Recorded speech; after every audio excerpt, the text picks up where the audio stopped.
ಹಿಂದಿನ ತರಗತಿಯಲ್ಲಿ ನಾನು ನಿಮ್ಗೆ ಏನ್ ಮಾಡಿದೆ, ಸಿದ್ಧಾರೂಢ ಜಾತ್ರೆ ಅಂತ ಹೇಳಿ ಮಾಡಿದ್ದೆ, ಹೌದಾ? ಸಿದ್ಧಾರೂಢ ಜಾತ್ರೆ ಅಂದ್ರೆ ಹುಬ್ಬಳ್ಳಿಯಲ್ಲಿ ನಡೀತಕ್ಕಂತ ಒಂದು ಜಾತ್ರೆ ಇದೆ. ಇದು ನೀವೆಲ್ಲರಿಗೂ ಗೊತ್ತಿರುತ್ತೆ. ಇದು ನಮ್ಮ ಅತಿ ಸಮೀಪದಲ್ಲಿರ್ತಕ್ಕಂಥ ಒಂದು ಜಾತ್ರೆ. ಈ ಒಂದು ಏನಂದ್ರೆ ಗುರು ಅದರಲ್ಲ, ಇವ್ರ ಬಗ್ಗೆ ಪಾಠದಲ್ಲಿ ಬಂದಂತ ಎಲ್ಲಾ ವಿವರಣೆಯನ್ನು ತಿಳ್ಕೊಂಡ್ಮೇಲೆ ಇವತ್ತು ನಾವು ಕ್ವಶನ್ ಆನ್ಸರ್ ಹೋಗೋಣ. ನೀವು ನೋಡ್ತಾ ಇದ್ರಿ, ಮೊದಲು ಪದಗಳ ಅರ್ಥ ಬರಬೇಕು. ಪದಗಳ ಅರ್ಥ ಹಿರೇಮಣಿ. ನಾವು ಏನೋ ಒಂದು ಬೇರೆ ಕೆಲಸದ ನಿಮಿತ್ತ ಆಫೀಸ್ಗೆ ಹೋಗ್ತಿರ್ತೀವಿ, ಮಾನಿಟರ್ ಅಂತ ಮಾಡ್ತೀವಿ. ನಾವು ಕ್ಲಾಸ್ನ ನಿರ್ವಹಣೆ ಮಾಡಕ್ ಒಬ್ಬ ನಾಯಕನನ್ನಾಗಿ ಮಾಡ್ತೀವಲ್ಲ, ಅದಕ್ಕೆ ನಾವೇನ್ ಮಾಡ್ತೀವಿ, ಹಿರೇಮಣಿ ಅಂತ ಕರಿತೀವಿ. ಗೊತ್ತಾಗ್ತಿಲ್ಲ? ನಮ್ಮ ಕನ್ನಡ ಅರ್ಥ ಗೊತ್ತಿರ್ಬೇಕು ನಿಮ್ಗೆ. ಕರ್ಮಭೂಮಿ. ಈಗ ಬಟಕ್ನಳ್ಳಿ ನಂದು ಕರ್ಮಭೂಮಿ ಅಂತ ಅಂದೆ, ಹಂಗಾರೆ ಏನ್ ಹೇಳ್ರಿ, ಇದ್ರ ಮೇಲೆ ತಿಳ್ಕೊಂಡು ಹೇಳ್ರಿ. ಬಟಕ್ನಳ್ಳಿ ನಂದು ಕರ್ಮಭೂಮಿ. ಕೆಲಸ ಮಾಡ. Very good. ಕೆಲಸ ಮಾಡೋದಕ್ಕೆ ನಾವು ಎಲ್ಲಿ ನಾವು ಕೆಲಸ ಮಾಡ್ತೀವಲ್ಲ ಅದಕ್ಕೆ ನಾವು ಕರ್ಮಭೂಮಿ ಅಂತ ಕರಿಬೇಕು. ಪತಾಕೆ, ಧ್ವಜ ಹಾರಿಸುವುದು. ನಾವು ನೀವು ಆಟಕ್ಕೆ ಹೋಗಿ ಬಂದ್ಮೇಲೆ ಧ್ವಜ ಹಾರಿಸ್ತಿರಲ್ಲ, ವಿಜಯ ಪತಾಕೆ ಹಾರಿಸ್ತಿರಲ್ಲ, ಅದಕ್ಕೆ ಪತಾಕೆ ಅಂತ ಕರಿತೀವಿ. ಜನಸ್ತೋಮ. ಏನಾದ್ರೂ ನಮ್ಮ ಶಾಲೆಯಲ್ಲಿ ಕಾರ್ಯಕ್ರಮ ಆದಾಗ ಜನರು ಗುಂಪು ಕೂಡ್ತಾರಲ್ಲ, ಅದಕ್ಕೇನಂತೀವಿ ನಾವು ಜನಸ್ತೋಮ. ಯಾವ ಯಾವ ಸಂದರ್ಭದಲ್ಲಿ ಜನರು ಗುಂಪು ಕೂಡ್ತಾರೆ ಹೇಳ್ರಿ ನೋಡೋಣ.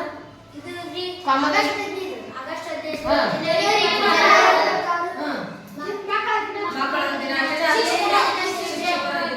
ಯಾವುದೇ ಕಾರ್ಯಕ್ರಮ, ನಮ್ಮ ರಾಷ್ಟ್ರೀಯ ಕಾರ್ಯಕ್ರಮವನ್ನು ನಾವು ಶಾಲೆಯಲ್ಲಿ ಹಮ್ಮಿಕೊಂಡಾಗ ಅಥವಾ ಪೋಷಕರ ಸಭೆಯನ್ನು ಮಾಡಿದಾಗ ನಿಮ್ಮ ಪಾಲಕರೆಲ್ಲ ಬರ್ತಾರಲ್ಲ, ಅಂದ್ರೇನು ಜನಸ್ತೋಮ ಅಂದ್ರೆ ಬಹಳಷ್ಟು ಜನರು ಇರ್ತಕ್ಕಂಥದ್ದು. ಈಗ ಒಂದೇ ಪ್ರಶ್ನೆ ಕೇಳ್ತೀನಿ ನಾನು. ಇಲ್ಲಿ ವಾಕ್ಯ ಹಿಂದೆ ಒಂದಾಗಿವ, ಅವನ್ನ ಸರಿಪಡಿಸ್ಬಿಟ್ಟ. ಅಲ್ಲಿ ಜಾತ್ರೆ ದಿನ ಶಿವರಾತ್ರಿ ಕೂಡುತ್ತದೆ. ಶಿವರಾತ್ರಿ ದಿವಸ ಜಾತ್ರೆ ಕೂಡುತ್ತದೆ. ಶಿವರಾತ್ರಿಯ ದಿನ ಅಲ್ಲಿ ಜಾತ್ರೆ, ಶಿವರಾತ್ರಿಯ ದಿನ ಅಲ್ಲಿ ಜಾತ್ರೆ ಕೂಡುತ್ತದೆ. ಈ ಸರಿ ನೋಡ್ಕೊಂಡು ಹೇಳು. ಶಿವರಾತ್ರಿಯ ದಿನ ಅಲ್ಲಿ ಜಾತ್ರೆ ಕೂಡುತ್ತದೆ ಅಂತ ಹೇಳ್ತಾರೆ. ಶಿವರಾತ್ರಿಯ ದಿನ ಅಲ್ಲಿ ಜಾತ್ರೆ ಕೂಡುತ್ತದೆ. Very good. ಎರಡನೇದು ಯಾರು ಸರಿಪಡಿಸ್ತೀವಿ ನೋಡು. ಮಠದ ಮಂಟಪದ ಮುಂದೆ ಹಾಕಿದ್ದರು ದೊಡ್ಡ. ವಾಕ್ಯ ಸರಿ ಮಾಡ್ಬೇಕು. ಮಂಟಪದ ಮುಂದೆ ದೊಡ್ಡ, ಮಠದ ಮುಂದೆ ದೊಡ್ಡ ಮಂಟಪವನ್ನು ಹಾಕಿದ್ದರು ಅಂತ ಆಗ್ಬೇಕು. ಜೋಡಿಸಿಬೇಕು ಅವನಿಂದ ಮುಂದೆ. ಮೂರನೇದು, ಮಿಠಾಯಿಗಳನ್ನು ಶಾಲೆಯ ಕೊಂಡರು ಮಕ್ಕಳು. ಮಠದ ಮುಂದೆ ದೊಡ್ಡ ಮಂಟಪ ಹಾಕಿದ್ದರು. ಮಠದ ಮುಂದೆ ದೊಡ್ಡ ಮಂಟಪ ಹಾಕಿದ್ರು. ಇನ್ನು ಮೂರನೇದು ಯಾರು ಮಾಡ್ತಾರೆ ನೋಡು. ಮಿಠಾಯಿಗಳನ್ನು ಶಾಲೆಯ ಕೊಂಡರು ಮಕ್ಕಳು ಅಂತ ಐತಿ. ಶಾಲೆಯ ಮಕ್ಕಳು ಮಿಠಾಯಿಯನ್ನು ಕೊಂಡರು. ಏನ್ ತಲೆ ಕೊಡೋದಿಲ್ಲ ನಿಮ್ಗ? ಶಾಲೆಯ ಮಕ್ಕಳು ಮಿಠಾಯಿಯನ್ನು ಕೊಂಡರು. ಮತ್ತೆ ನೀವು ಕನ್ನಡ ಓದ್ತೀರಿ ಬರೀತೀರಿ ಅಂದ್ರೆ ಅಲ್ಲಿ ಮೀನಿಂಗ್ಫುಲ್ ಅಂದ್ರೆ ಅರ್ಥ ಬರುವಂತ ನೋಡ್ಬೇಕು. ಸ್ವಲ್ಪ ತಲೆ ಖರ್ಚು ಮಾಡ್ರಿ, ಸುಮ್ಮನೆ ಬೊಬ್ಬಿ ತರ ಕುಂತಂಗಲ್ಲದ. ಹೋರಾಟದ ಸಕ್ರಿಯವಾಗಿದ್ದ ಸ್ವಾತಂತ್ರ್ಯ ಮಠವಿದು ಸಮಯದಲ್ಲಿ. ಯಾರು ಮಾಡ್ತಾರೆ ನೋಡ್ಕೊಂಡು ಮಾಡ್ರಿ. ಹೋರಾಟ ಸಕ್ರಿಯವಾಗಿದ್ದ ಸ್ವತಂತ್ರ ಮಠವಿದು ಸಮಯದಲ್ಲಿ. ಸ್ವತಂತ್ರ ಹೋರಾಟದ ಸಮಯದಲ್ಲಿ ಮಠ ಸಕ್ರಿಯವಾಗಿತ್ತು ಅಂದ್ರೆ ಸ್ವತಂತ್ರ ಹೋರಾಟದ ಕಾಲದಲ್ಲಿ ಈ ಮಠದಲ್ಲಿ ಏನ್ ಮಾಡ್ತಿದ್ರು, ಅದರ ಬಗ್ಗೆ ಚರ್ಚೆಯನ್ನು ಮಾಡ್ತಾ ಇದ್ರು. ಯಾರು ಹೇಳ್ತಾರೆ ಕರೆಕ್ಟಾಗಿ ಅದನ್ನ? ಯಾರು ಹೇಳ್ತೀರ ಅದನ್ನ? ಹೋರಾಟದಲ್ಲಿ ಸಕ್ರಿಯವಾಗಿದ್ದ ಸ್ವತಂತ್ರ ಮಠವಿದು. ಹೋರಾಟದಲ್ಲಿ ಸಕ್ರಿಯವಾಗಿದ್ದ ಸ್ವತಂತ್ರ ಮಠವಿದು. ಯಾರು ಹೇಳ್ತೀರಿ? ಯಾರು ಹೇಳ್ರಿ ಹೇಳ್ರಿ. ಸರಿಪಡಿಸಿ ಬರ್ತೀರಿಲ್ಲ? ಹೇಳ್ರಿ ಹೇಳ್ರಿ. ಹೋರಾಟದಲ್ಲಿ ಸ್ವತಂತ್ರ ಹೋರಾಟದಲ್ಲಿ ಸಕ್ರಿಯವಾಗಿದ್ದ ಮಠವಿದು. ಸ್ವತಂತ್ರ ಹೋರಾಟ ಸಮಯದಲ್ಲಿ ಸಕ್ರಿಯವಾಗಿದ್ದ ಮಠವಿದು ಅಂತ ಹೇಳ್ಬೇಕು. ನೆಕ್ಸ್ಟ್, ಸಿದ್ಧಾರೂಢ ಮಠ ಯಾವ ಜಿಲ್ಲೆ ಐತಿವ? ಹುಬ್ಬಳ್ಳಿ ಯಾವ ಜಿಲ್ಲೆಗೆ ಸಂಬಂಧಪಡುತ್ತಾ? ಯಾವ ಜಿಲ್ಲೆಗೆ ಸಂಬಂಧಪಡುತ್ತಾ? ಜಿಲ್ಲಾ ಹೇಳುತ್ತಾ? Very good. ಧಾರವಾಡ ಜಿಲ್ಲೆಗೆ ಸಂಬಂಧಪಡುತ್ತಾ. ಶಾಲೆಯ ಮಕ್ಕಳು ದಾರಿಯ ದಣು ಏಕೆ ಗೊತ್ತಾಗ್ಲಿಲ್ಲ? ಅವ್ರ ದಣುವೇ ಗೊತ್ತಾಗ್ಲಿಲ್ಲ ದಾರಿ ಉದ್ದಕ್ಕೂ. ಯಾಕೆ? ದಾರಿ ತುಂಬಾ ಹಾಡು ಕಥೆಗಳನ್ನು ಚರ್ಚೆ ಮಾಡ್ಕೊಂತ ದಾರಿ ತುಂಬಾ ಹೋದ್ರ ಆಗ್ಲಿಲ್ಲ. ನಾವೆಲ್ಲರ ಟೂರ್ ಹೋಗ್ಬೇಕಾದ್ರೆ ನಾವೇನ್ ಮಾಡ್ತೀವಿ, ಫಸ್ಟ್ ಖುಷಿಯಾಗಿರೋದಕ್ಕೆ ಹಾಡಾಡ್ತೀವಿ, ಹಾಡಿನ ಕಡ್ಡಿ ಕಟ್ತೀವಿ, ಜೋಕ್ಸ್ ಕಟ್ ಮಾಡ್ತೀವಿ, ಹೌದಲ್ಲ? ಅಲ್ಲಿ ಎಲ್ಲರೂ ನಿದ್ದೆ ಮಾಡಲ್ಲ. ನಾವೆಲ್ಲರೂ ಏನ್ ಹೇಳ್ತೀವಿ, ಖುಷಿಯಾಗಿರ್ತೀವಿ, ಹೌದಲ್ಲ?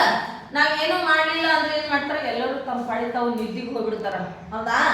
ಆದ್ರಿಂದ ನಮ್ಮ ದಾರಿ ಬೇಜಾರಾತಂದ್ರೆ ನಾವೇನೋ ಒಂದು ಹೊಸ ಆಕ್ಟಿವಿಟಿ ಮಾಡ್ಬೇಕಂತ ಅರ್ಥ. ಸಿದ್ಧಾರೂಢ ಮಹಾಸ್ವಾಮಿಗಳು ಮೂಲತಃ ಯಾವ ಊರಿನವರು, ಎಲ್ಲಿಂದ ಬಂದಿದ್ರು ಅವರು? ಹುಬ್ಬಳ್ಳಿಗೆ ಬರ್ಬೇಕಾದ್ರ ಚಕ್ಲಾಪುರ ಎಲ್ಲಿಂದ?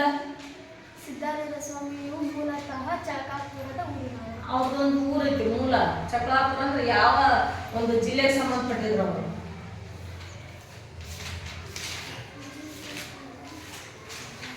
ಯಾವ ಜಿಲ್ಲೆಗೆ ಸಂಬಂಧಪಟ್ಟಿದ್ರು? ಬೀದರ್ ಜಿಲ್ಲೆ ಚಕ್ಲಾಪುರ. ಬೀದರ್ ಜಿಲ್ಲೆ ಚಕ್ಲಾಪುರ. ಅವರು ಬೀದರ್ ಜಿಲ್ಲೆಯಿಂದ ಚಕ್ಲಾಪುರ ಬೀದರ್ ಜಿಲ್ಲೆಯಲ್ಲಿ ಚಕ್ಲಾಪುರ ಅವ್ರ ಊರ. ಅವ್ರೇನ್ ಮಾಡಿದ್ರು, ಸಣ್ಣವರಿದ್ದಾಗ ವೈರಾಗ್ಯ ಜೀವನ ಅಂದ್ರೆ ನನಗ ಮದ್ವಿ ಬೇಡ, ಸಂಸಾರ ಜೀವನ ಬೇಡ ಅಂತ ತಿಳ್ಕೊಂಡ್ರು ನೋಡು. ಇವಾಗನಾರು ಮದ್ವಿ ಇಲ್ಲ ಅಂದ್ರೆ ನಾ ಮದ್ವಿ ಮಾಡ್ಬೇಕ, ನನ್ಗೆ ಹೆಣ್ಣು ಸಿಗೋದು ನನ್ ಗಂಡು ಸಿಗೋದು ಅಂತೆ. ಅಂದ್ರೇನ ದೇವ್ರ ಕಡೆ ಒಲವು ಹೆಚ್ಚಾತಂದ್ರ ಹೆಣ್ಣಿನ ವ್ಯಾಮೋಹ ಯಾರಿಗೂ ಬರೋದಿಲ್ಲ. ಆಧ್ಯಾತ್ಮಿಕ ಶಕ್ತಿಯನ್ನು ಹೆಚ್ಚಿಸಿಕೊಂಡಂತ ವ್ಯಕ್ತಿ ಯಾವತ್ತೂ ವ್ಯಾಮೋಹಕ್ಕೆ ಒಳಪಡೋದಿಲ್ಲ ಅಂತ ಅರ್ಥ. ನೆಕ್ಸ್ಟ್, ಸ್ವಾಮಿಗಳು ಯಾವ ಮಂತ್ರವನ್ನು ಜಾತಿ ಭೇದವಿಲ್ಲದೆ ಬೋಧಿಸಿದರು? ಎಲ್ಲರಿಗೂ ಒಂದು ಶಬ್ದ ಹೇಳ್ತಿದ್ರು ಅವರು, ಅಂದ್ರೆ ಅಂತೇಳಿ. ಯಾವ ಶಬ್ದ ಅದ? ಹೇಳಿ ನೋಡೋಣ.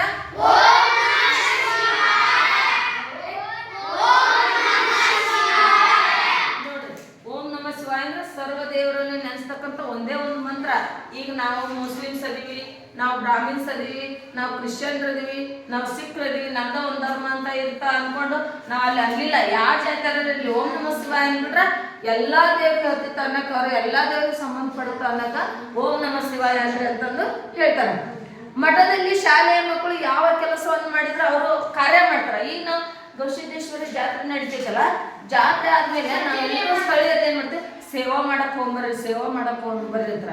ಸೇವಾ ಅಂದ್ರೆ ಅಲ್ಲಿ ಕೆಲಸ ಮಾಡಕ್ ಹೋಗೋದು. ಹಂಗಾದ್ರ ಆ ಶಾಲೆ ಮಕ್ಕಳು ಅಲ್ಲೇನ್ ಸೇವಾ ಮಾಡಿದ್ರು ಹೇಳು? ಅಲ್ಲೇನ್ ಸೇವಾ ಮಾಡ್ತಾರೆ? ಅಲ್ಲಿ ಬಂದಂತ ಜನರಿಗೆ ಊಟ ಕೊಡೋದು, ಹೌದಾ, ತಾಟುಗಳನ್ನು ಎತ್ತಿಡೋದು, ಸ್ವಚ್ಛತೆ ಮಾಡೋದು, ಹೌದಲ್ಲ, ನೀರ್ ಹಾಕೋದು, ಈ ಕೆಲಸವನ್ನ ಮಾಡ್ತಾರ. ಅದು ಸೇವಾ ಕೆಲಸ ಅಂತ ಹೇಳ್ಬೇಕು. ಶಾಲಾ ಮಕ್ಕಳು ಯಾವ ಆಟವನ್ನ ಆಡಿದ್ರ ಅಲ್ಲಿ ಜಾತ್ರೆ ಒಳಗ? ಯಾವ ಬಂದಿರ್ತವೆ? ಜೋಕಾಲಿ ಬಂದಿರ್ತವೆ,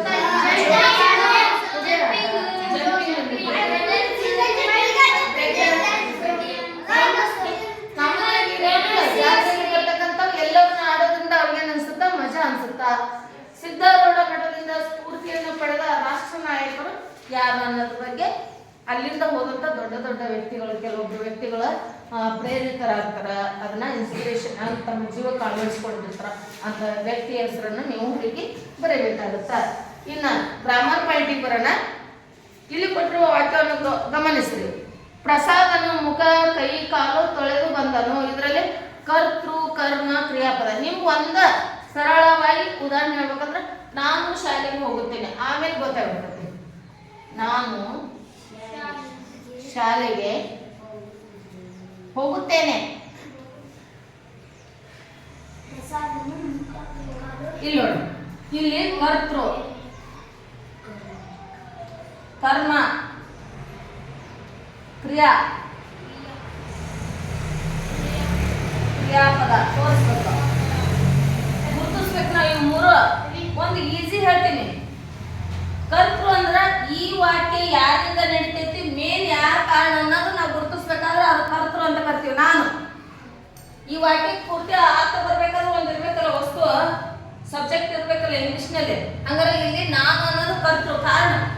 ಏನೋ ಒಂದು ಘಟನೆ, ಅದಕ್ಕೆ ಯಾರಪ್ಪ ಕಾರಣೀಕರ್ತೃ? ನೀನಿದ್ದಿಲ್ಲ, ನಿನ್ನಿಂದ ನಡೆದಕ್ಕಿಲ್ಲ. ನೋಡಿ, ನಿಮ್ಗೆ ಗೊತ್ತಿಲ್ಲದ ಗ್ರಾಮರ್ ಮಾಡ್ತೀರಿ. ಕರ್ತೃ ಕಾರಣೀಕರ್ತೃ ಯಾರು ಅಂತ ಕೇಳ್ತಾರೆ. ಕರ್ತೃ ಅಂದ್ರ ಯಾವುದೇ ಒಂದು ಘಟನೆ ನಡಿಬೇಕಾದ್ರೆ ಮೂಲ ಒಂದು ಸ್ತಂಭ ಇರ್ತೈತಿ, ಮೂಲ ಒಂದು ವ್ಯಕ್ತಿ ಇರ್ತಾನ. ಅವನ್ ಯಾರು? ಅದಕ್ಕೆ ನಾವು ಕರ್ತೃ ಅಂತ ಕರಿತೀವಿ. ನಾನು ಅನ್ನೋದು ಕರ್ತೃ. ಕರ್ಮ ಅಲ್ಲಿ ನಡಿಬೇಕಾದ್ರೆ ಒಂದು ವಸ್ತು ಬೇಕಲ್ಲ, ಶಾಲೆ, ಇದು ಕರ್ಮ, ಇದು ಕರ್ತೃ, ಇದು ಕರ್ಮ, ಇದು ಕ್ರಿಯಾ ಕೆಲಸ. ಒಟ್ಟಾರೆ ವಾಕ್ಯದಲ್ಲಿ ಕೆಲಸವನ್ನು ತೋರಿಸ್ತಕ್ಕಂಥ ಎಲ್ಲಾ ಪದಗಳಿಗೆ ನೀವು ಕ್ರಿಯಾಪದ ಅನ್ಬೇಕು. ಈ ಒಂದು ಉದಾಹರಣೆ ಹೇಳ್ತೀನಿ ಹೊರಲಾಗಿ. ಮಗು ಹಾಲನ್ನು ಕುಡಿಯುತ್ತದೆ. ಕರ್ತೃ ಯಾವುದು? ಕರ್ಮ ಯಾವುದು? ಮಗು ಹಾಲನ್ನು ಕುಡಿಯುತ್ತದೆ. ಮಗು ಹಾಲನ್ನು ಕುಡಿಯುತ್ತದೆ. ಮಗು ಕತ್ತು ಕರ್ಮ ಈಗ ಗೊತ್ತಾಗುತ್ತೆ. ಇದು ಒಂದು ವಾಕ್ಯದಲ್ಲಿ 3 ಪದಗಳು ಬರಲೇಬೇಕು. ಮಗು ಅನ್ನೋದು ಕರ್ತೃ, ಇದು ಕ್ರಿಯಾಪದ ಅಂದ್ರೆ ಕೆಲಸ ತೋರಿಸ್ಬೇಕು. ಕುಡಿ, ತಿನ್ನು, ಜಿಗಿ, ಓದು, ಮಲಗು, ಏಳು, ಬಾರಿಸು, ಅಳು, ನಗು ಏನಿರ್ತೈತಲ್ಲ ಅದಕ್ಕೆ ನಾವು ಕ್ರಿಯಾಪದ ಅಂತ ಕರಿತೀವಿ. ಕರ್ತೃ ಅಂದ್ರ ಈ ವಾಕ್ಯ ನಡಿಬೇಕಾದ್ರೆ ಮೇನ್ ವ್ಯಕ್ತಿ ಯಾರು ಅದನ್ನ ತೋರಿಸ್ಬೇಕು. ಆ ಬರೇ ಮೇನ್ ವ್ಯಕ್ತಿ ಇದ್ರಲ್ಲ, ಅಲ್ಲಿ ಒಂದು ವಿಷಯ ವಸ್ತು ಬೇಕಾಗಿರ್ತದೆ. ಈ ಬರೇ ಶಾಲೆ ಹೋಗುತ್ತೇನೆ ಅಂದ್ರೆ ಇಲ್ಲ ನಾನು ಹೋಗುತ್ತೇನೆ ಅಂದ್ರೆ ಎಲ್ಲಿ ಹೋಗೋಣ, ಎಲ್ಲಿ ಏನು ಹೇಗೆ ಅನ್ನೋದು ತೋರಿಸ್ಬೇಕಾದ್ರೆ ಅಲ್ಲಿ ಒಂದು ಇಂಪಾರ್ಟೆಂಟ್ ಶಬ್ದ ಇರ್ತದೆ, ಕರ್ಮ. ಗೊತ್ತಾಗ್ತಿಲ್ಲ? ಹಂಗಾರೆ ಕರ್ತೃ ಕರ್ಮವನ್ನು ನಾವು ಯಾವ್ದು ಕೊಟ್ಟರು ನೀವು ಹೇಳ್ತೀರಿ. ಉದಾಹರಣೆ ಇದ್ರಂತ ಹೇಳಿ, ನಾನು ಕೈಕಾಲು ಮುಖ ತೊಳೆದು ಊಟ ಮಾಡಿದೆ. ನಾನು ಕತ್ತು ಕೈಕಾಲು ಮುಖ ಊಟ ಮಾಡುತ್ತೇನೆ. ಅದು ಗೊತ್ತಾಗ್ತಿಲ್ಲ? ಹಂಗಾದ್ರೆ ಇದೆಲ್ಲ ಗೊತ್ತಾಗುತ್ತೆ ಅಂದಾಗ ಆಗುತ್ತೆ. ಇಲ್ಲಿ ನೋಡಿ, ಕರ್ತೃ ಅಂದ್ರೆ ಯಾರು. ಇಲ್ಲಿ ಒಂದು ಟೇಬಲ್ ಕೊಟ್ಟಾರ ನೋಡ್ರಿ ಕೆಳಗೆ. ಇಲ್ಲಿ ನೋಡಿ, ಕರ್ತೃ ಅಂದ್ರೆ ಯಾರು. ಇಲ್ಲಿ ನೋಡಿ, ರೋಜಾ, ಪಾರಿವಾಳ, ಗೆಳೆ ಅಂದ್ರೆ ಈ ವಾಕ್ಯದಾಗ ಅದರ. ಪ್ರಸಾದ್ ಅದನ, ಅಬ್ದುಲ್ ಅದನ, ಗಿಳಿ ಐತಿ. ಪ್ರಸಾದನ ಮುಖ ಕೈ ಕಾಲು ತೊಳೆದು ಬಂದನು. ಹಂಗಾರ ಪ್ರಸಾದ ಕರ್ತೃ ಯಾರು? ಪ್ರಸಾದ. ಕರ್ಮ ಯಾರು? ಕೈ ಕಾಲು. ಕ್ರಿಯಾಪದ ಯಾವುದು? ಅಬ್ದುಲ್ ಅನ್ನು ಪಾತ್ರೆಗಳನ್ನು ಮಾರಿದನು.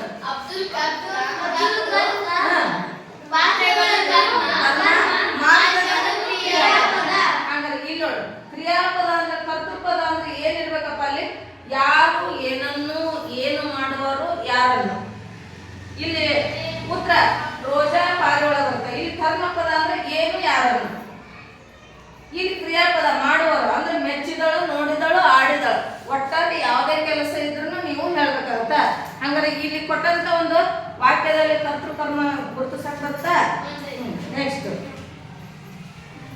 ಈ ವಾಕ್ಯದಲ್ಲಿ ಕರ್ತೃ ಕರ್ಮ ಕ್ರಿಯಾ ಗುರುತಿಸಿ ಪಟ್ಟಿ ಮಾಡ್ರಿ. ಇದು ಓಕೆ ಆಯ್ತಾ? ಮತ್ತೆ ಇಲ್ಲಿ ಯೋಜನೆ ಬನ್ನಿ. ವಿವಿಧ ಸಂದರ್ಭದ ಮೆರವಣಿಗೆ ಚಿತ್ರವನ್ನು ಸಂಗ್ರಹಿಸಿ ಆಲ್ಬಮ್ ತಯಾರು ಮಾಡೋದು.